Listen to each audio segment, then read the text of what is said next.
del combate, ¿verdad? De boxeo, que necesita trabajar ciertos componentes que tienen que ver con la agresión, control de emociones, y esto es un micro del macro. Así que no necesariamente el deporte de boxeo es el único deporte que genera, que podría generar ¿verdad? Torbellino de descontrol, de emociones, ¿verdad? De cólera, porque es simplemente una representación de nuestra propia sociedad. Así que yo no necesariamente mencionaría que el deporte del boxeo genera violencia, es que de por sí, si observamos muchos deportes de por sí, ya están generando desde pequeños unos espacios que son bien violentos. Estas microagresiones que se hacen, ¿verdad? Continuamente.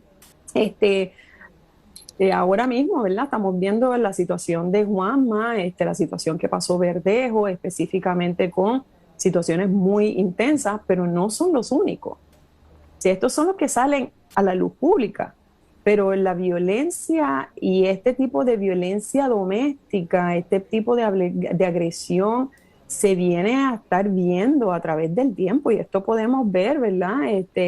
Lo que es la secuela, especialmente si vemos ¿verdad? El trasfondo que ha tenido Juan en los últimos años, hemos podido ver distintas situaciones de agresiones que han ido escalando a través del tiempo.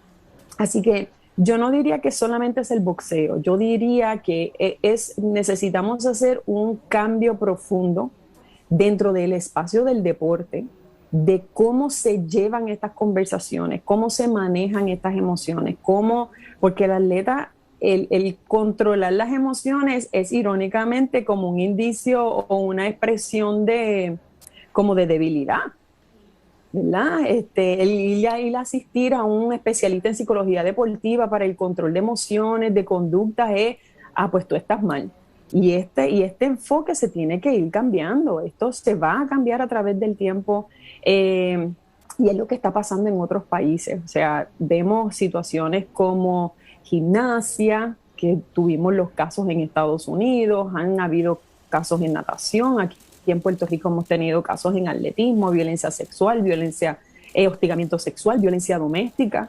Así que es desafortunado por demás, especialmente cuando la población estamos viendo que son, ¿verdad? Y lo que estoy escuchando muchas veces en los medios y en las redes es que estamos justificando el que por qué hizo dicha situación. Es que o se lo provocó, o es que, ¿verdad? El asunto del alcohol, porque ya de cierta manera estamos poniéndolo como un héroe, que fue lo que sucedió con Verdejo también, ¿verdad? Lo estamos viendo como si fuera un héroe.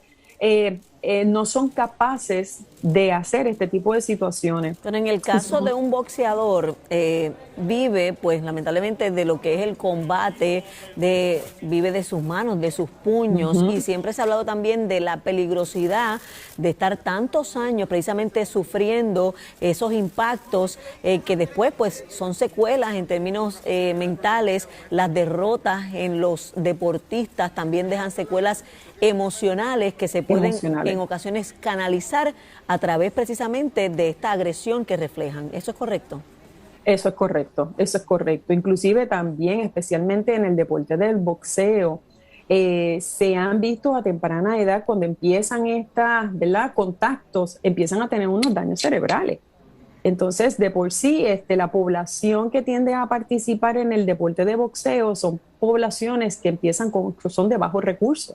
Así que no necesariamente van a tener los mismos recursos para mantener una asistencia, ¿verdad? Médica, para poder mantener ese cerebro en condiciones, porque la cantidad de golpes y de lesiones que se reciben a través de los años es intensa y es muy, ¿verdad? Robusta.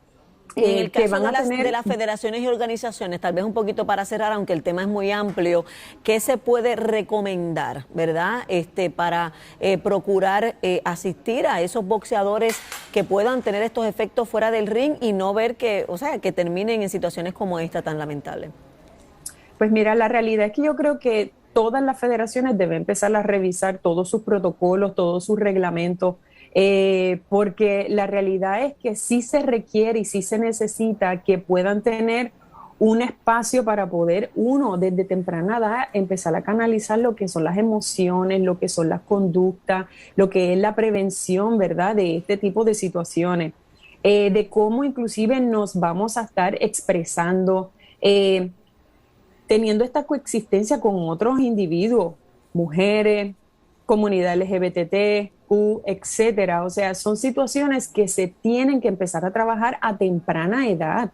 Bien. No después que ocurre la situación, y ahí sí, la realidad es que existen programas, existen especialistas que sí se puede ayudar, pero la realidad es que las federaciones son casi ninguna que están abiertas a generar este cambio. Gracias, doctora, por haber estado con nosotros. Tanto el caso Seguro. que tocamos hoy aquí en entrevista